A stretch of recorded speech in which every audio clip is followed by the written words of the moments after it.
Story 1. Ted Lasso changed my entire outlook on life. It taught me that being a crude person is not the only way to be funny, and that expressing how much I care about someone should not be looked down upon or laughed at. Story 2. My dog Toto helped me when my life was drifting apart. He made me feel like the world isn't so bad. Sadly, he is no longer here, but I owe him a lot for changing my life in many ways. Story 3. A university senior, to whom I mentioned my struggle with anxiety and depression, called me every week to reassuringly repeat that it would get better. He shared his own story, his friends' stories, and kept reminding me I wasn't alone. He had a loud, clear, and energetic voice, and we spoke every Sunday for 10 minutes.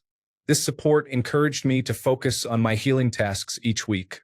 5 years later, I have improved, gotten married, advanced my career, and accepted much of my trauma. He was the key figure in my recovery. Story 4. My last ex-boyfriend had a love for life and a drive for adventure that drew me to him. He made me fall in love with life for the first time. He taught me to stop validating my weaknesses and start encouraging my strengths. There isn't a day that goes by without thinking about him. Even though I ended things, I still live by the standard of this would make him proud. I channel him in every decision I make, and I pray he never loses his spark. He's the best thing that ever walked into my life and a huge cornerstone of my past that will forever live through me. I can't believe I never got to tell him how much he meant to me and how much he still means to me. It's a shame he had his heart set on other women, but maybe meeting him was exactly what I needed at the time. I still mourn his loss every day and wish I had the strength to express this to him. Story 5. This one random user who commented on a post about what helped their mental health shared a valuable perspective. I forgot who she was and lost the post, but she mentioned how being kind to yourself really does help. What resonated with me was her statement that if someone had told her a few years ago to be kind to herself, she would have thought it was nonsense. This made me realize that I am in a similar situation and have had a similar mindset to what she described from her past. I started to talk to myself more kindly, and I have made significant progress with my mental health. It was challenging to keep speaking positively to myself, but I felt that this was the way to finally overcome my depression and isolation. One technique that helped me continue being kind to myself was imagining that whatever I said to myself, I was actually saying to my child. For me, it's difficult to feel comfortable saying things like, "You're useless," or "You don't have the ability to do enough" to anyone, especially my own child. Using hurtful words wouldn't help them grow into a successful and happy person either. A good saying to live by is, be nice to yourself.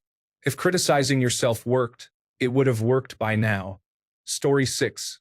The person who hired me and gave me my first job wanted to provide me with a chance, despite my being severely underqualified. Story 7. My high school's administrative assistant sat at the front desk keeping track of attendance. She knew I was often late or absent, and she recognized it wasn't my fault. I tried to hide the reasons. After all, I was just a kid, but she saw right through it.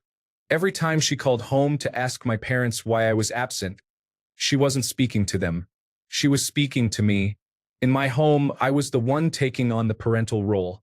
There were other kids who needed care, and most mornings that meant I missed the bus. She figured it out quickly. Instead of pushing or making things harder, she started showing up to help. If I needed a ride, she gave me one. If I needed a little grace, she ensured I got it. There was a year I couldn't afford the fee for my varsity sport, the team I captained. Someone paid it for me anonymously. I know it was her.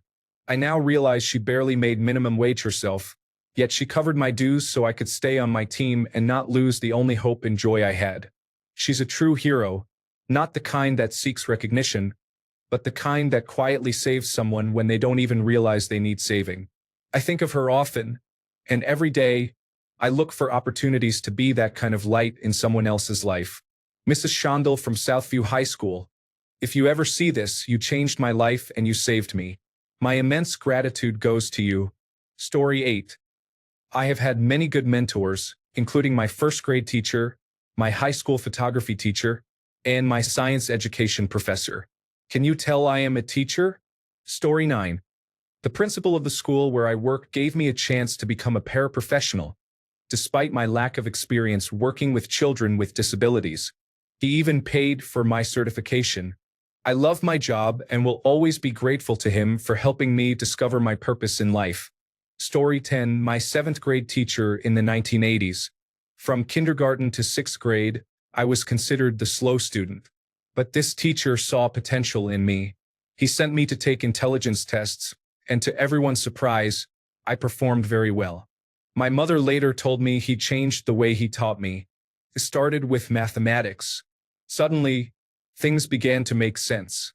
Then all other subjects started to click. By 8th grade, I was at, or at least near, the top of the class. Good grades in high school helped me get into a good university, where I met my wonderful wife, followed by a stable job, and eventually owning a successful business. Thank you, Mr. O'Mara. Story 11. I was born into a difficult situation, and I won't go into details. I was on my own much younger than I should have been, much earlier than responsible, loving parents would allow their children to be today. I wanted a better life for myself. I am intelligent and hardworking. I deferred a lot of gratification, and I was very scared for a long time. However, as a therapist once told me, I gave life a chance. Through progressively better jobs and shrewd investing, I was able to financially retire at 54. A family member recently dismissed my achievements, saying, "Oh, but you were exceptional." I replied, "No one should have to be exceptional to have a happy, comfortable life or to feel safe." Story 12. A lot of people, but one girl in particular, was depressed. All my friends had moved away to college, and I remember walking to work that day, thinking I was going to end it that evening. I felt hopeless and had a plan. When I got to work, I listened to 2 other girls giggle and say, "Oh my God, you made me one," as they pulled sandwiches out of a bag. Apparently, they had discussed how much they missed fluffernutters. One girl said, "Here," and handed me one too. I was stunned. I felt like such an outsider. And in that moment, she showed me kindness and quite literally saved me from ending my life that evening. A sandwich saved my life. Story 13. My art teacher encouraged me to pursue graphic design after high school. Despite facing many challenges at home, I always wanted to explore different projects, and he was incredibly supportive. We have kept in touch for over 15 years, and I am still involved in the arts. I am forever grateful. Story 14.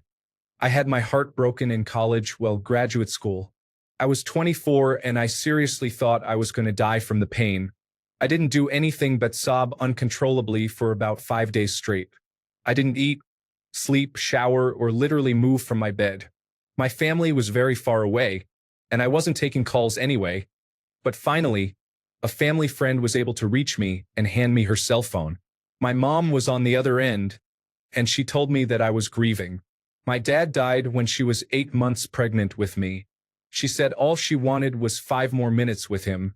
She begged God over and over for that, but she couldn't ever have it. She told me that I could have 5 more minutes with her, though. She mentioned that she was calling her constantly because she was utterly worried about me. We were breaking up, not becoming enemies. Even though it was over with my partner, she was not gone from this earth, and I had to be happy about that. I loved her so much, and she was going to have a great life still, just not with me.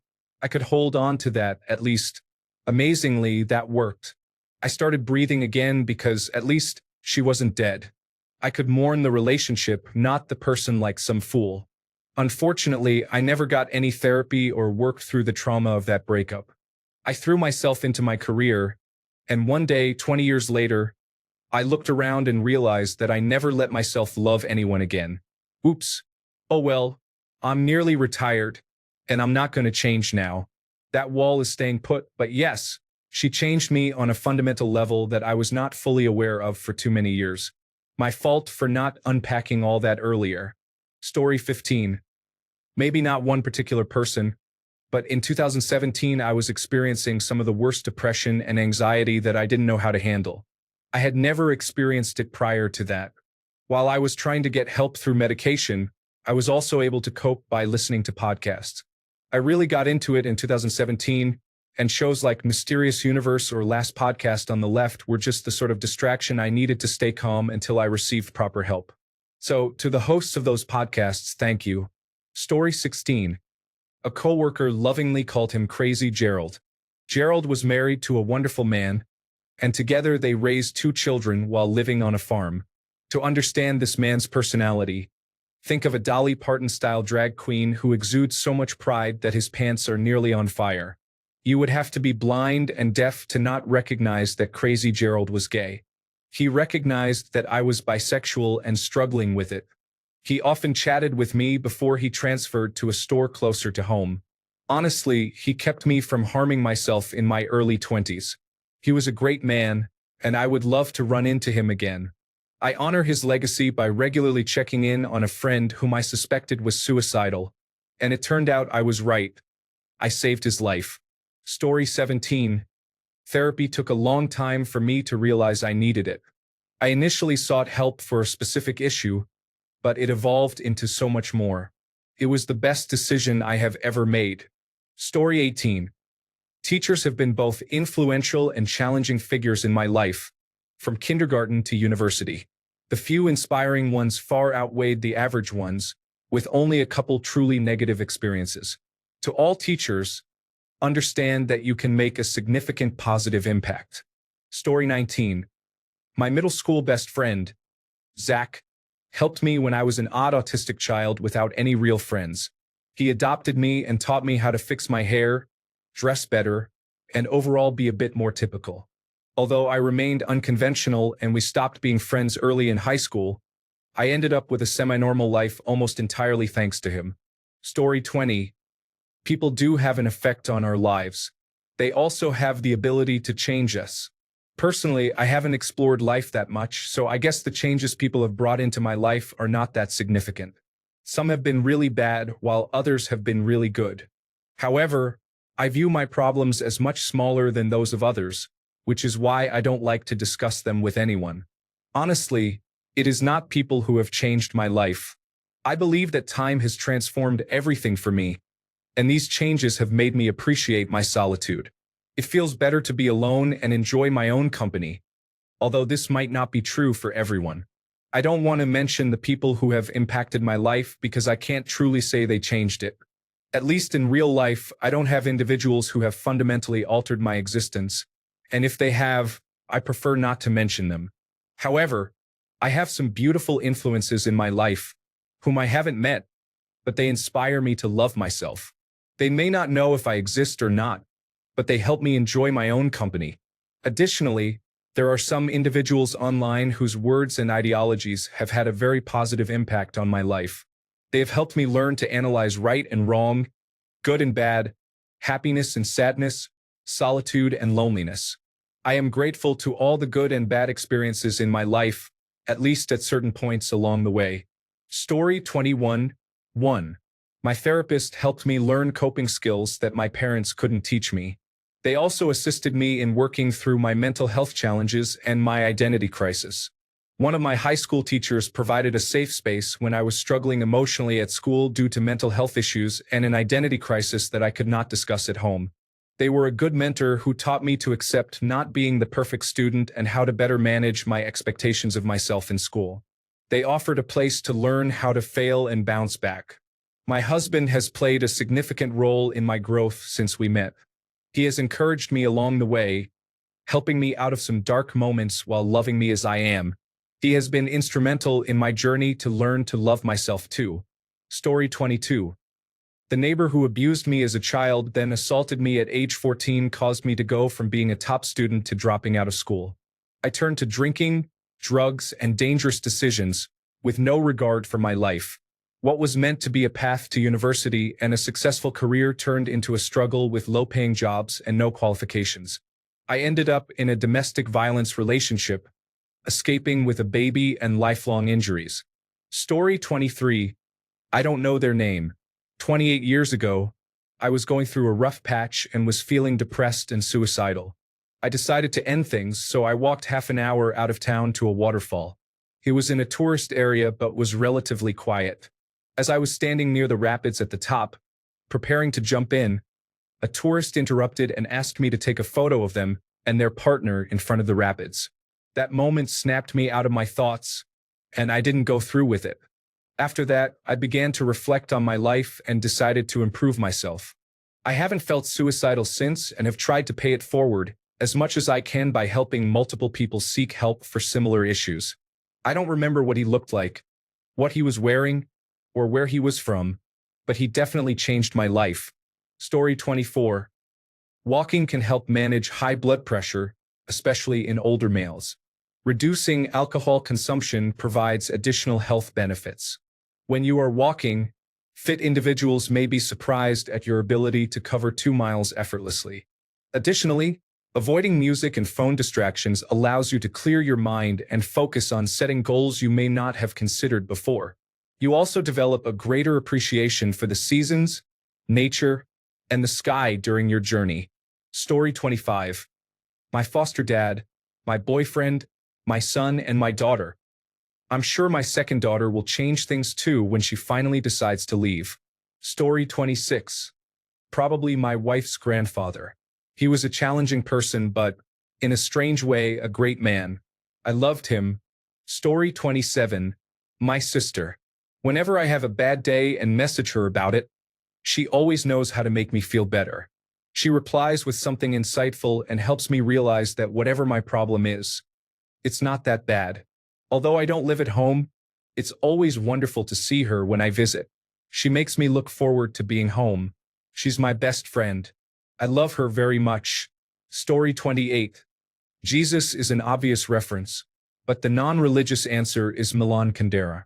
The Czech author provided a scathing critique of how the Russian takeover of Czechoslovakia in the 1960s completely altered that society. When I read it in the mid-1980s, it made me realize how fortunate I was not to live in a Soviet-run society. Thanks a bunch for sticking around till the end of the video. Remember to subscribe, and until next time, stay awesome and goodbye.